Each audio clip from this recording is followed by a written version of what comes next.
think the toughest thing trying to pass out jury nullification information is that I don't think some people understand that we're just trying to help them know what their rights are, and they sometimes maybe think that we're passing out like religious stuff, or they don't realize how it is important and how it's their right to know this stuff.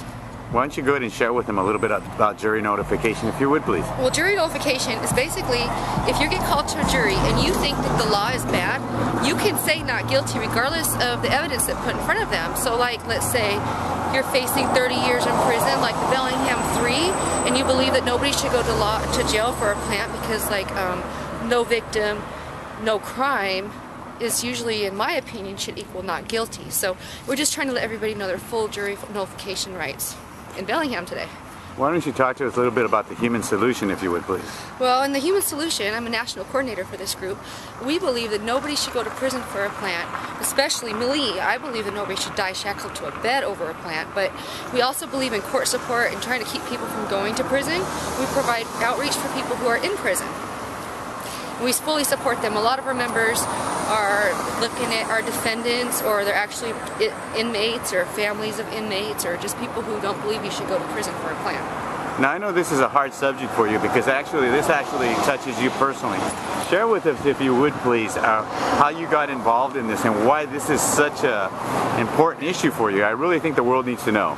Well, in 2011, the federal government raided Montana, and they took out 26 dispensaries pretty much in 1 hour while the state was voting to repeal the law that they had followed for so many years. Well, in this, my dad co-owned 5 different companies, and my dad ended up really sick with dementia, and he ended up with a bunch of broken bones. He was sentenced to 5 years in prison, and that's where he got his broken bones from, because he was very sick before they incarcerated him, and the government did not take care of him while he was in prison, so he ended up dying shackled to a hospital bed 4 months into his 5-year sentence. And the judge that sentenced my dad was 83 years old. He followed all the state laws, but in federal court, they don't allow state laws in the federal court. So as I see a lot of our caregivers falling into the government's trap, it just irks me, because even my mom fell into that trap. She's also in prison and was in prison when my father died. They didn't have any remorse or even let my mom out to say goodbye. So my heart's in it here for our prisoners and our defendants who need court support. We got to keep us out of jail, because these laws will incarcerate us eventually. So we're letting everybody know their rights before it's too late for some of us. Now, I know we're in a touchy subject here, but I really want you to go ahead and share with the planet here how it feels to be a parent and to have your family involved in this, because you know it's one thing when we're actually on the sidelines, but I want people to know the true story here. That way they can actually see why you're doing this, and you're not someone out there just to represent a cause, because you actually have your heart in this, your heart and soul. Well, the prohibition has affected 4 generations of my family. From where my grandparents, they took my grandparents' house that they built and worked for our family, and in fact my mom and dad and me and now my children, you know, they've lost their parents due to the drug war. And you know, as our kids sit here and they see marijuana as being a Schedule I drug, well, they also see heroin as being a Schedule I drug. So when my daughter and my son come home and they say, hey mom, you know, my friends told me marijuana wasn't bad, and then they try it maybe and they say, oh, it's not that bad, and then it confuses our children, and it confuses all of our children across our whole nation, and then maybe that leads to thinking, well, if marijuana isn't bad, maybe heroin or methamphetamines isn't bad. And so, you know, I'm very, very worried that this is going to continue to ruin more generations of our family. And then another thing I want you to go over, if you don't mind, please share with the world what they can do to go ahead and help your cause. I mean, you are looking for a source, means to go ahead and help the prisoners of the plant, if I understand this correctly.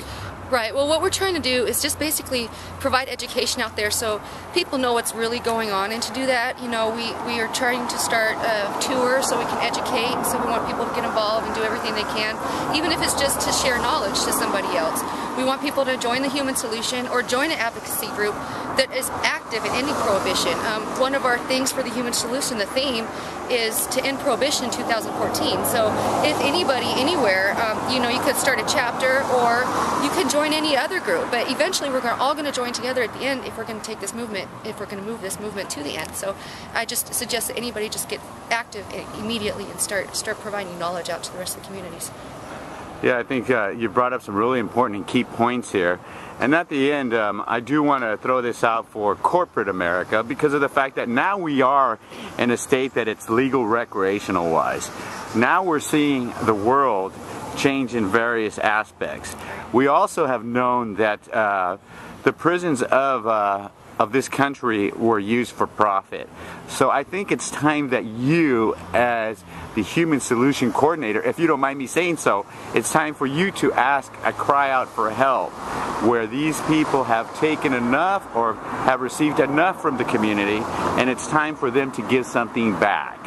Especially for the families that are suffering, especially for your cause and for what you're trying to do for these people, because we all know that it's nice to do things from the kindness of our heart, but at times we do need those funds to get us to where we need to be. Well, right now we have people in prison who led the ways, I guess, who went out and they risked their freedom first and started dispensaries and followed the laws. And a lot of those people who risked their freedom for us are in prison right now and have to work for less than 25 cents an hour sometimes just to make commissary. So what we can do as a nation is get back to those people who paved the way for us and not forget about them. With recreation, like let's say you recreationally want to smoke a joint or, you know, hit a pipe, you should be giving back to our people who are in prison right now who have lost those freedoms. I know that our bigger corporations, they control a lot of our private prisons to where, like, if you go to a private prison, they'll make you work for less than 50 cents an hour to make things like McDonald's cups or stuff for the major corporations. And then what happens is the major corporations pay you less than 50 cents an hour and they profit off of that, and it's called slave labor. So they incarcerate not just our medical our plant prisoners, but the whole drug war, everybody involved in the drug war. It's just a way to take our people from the bottom and get them to work from the top instead of offering them treatment. It's a trap.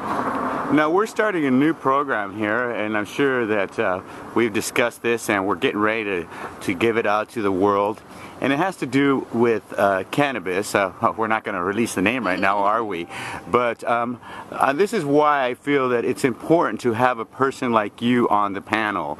You have a lot to give, and you have a lot of information to share, not on a local aspect, but on a global aspect. Well, I've definitely seen what the drug war affects, not just my family, but many families. I see kids who are going without life for parents. Their parents are in prison for little things. I met a woman in Washington, D.C. who had said that her brother had a handful of crack cocaine in his hand when he was 18 years old. Well, he got sentenced to life in prison, and she showed me a picture of her brother, who is an old man now, and he's still in prison. So this affects everybody in any country where there's prohibition. It's the way that the government, they make money off of the other resources that hemp can provide.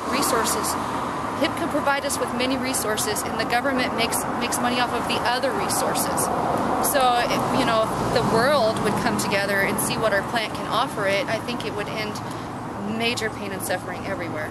And then to top it off, we're going to go ahead and end this one here, but we want to talk a little bit about a young lady, and I won't give her last name, but I will give her first name. She goes by Poppy. Poppy. Yes, Poppy.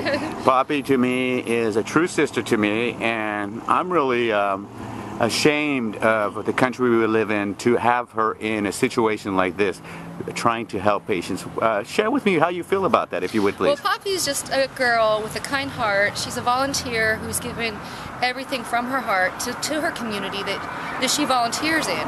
And now our government has basically said, you know, that Poppy deserves to go to prison for 30 years for that. And she's risked so much, and she's looking at 30 years in prison. And it's not just Poppy, there's 3 of them.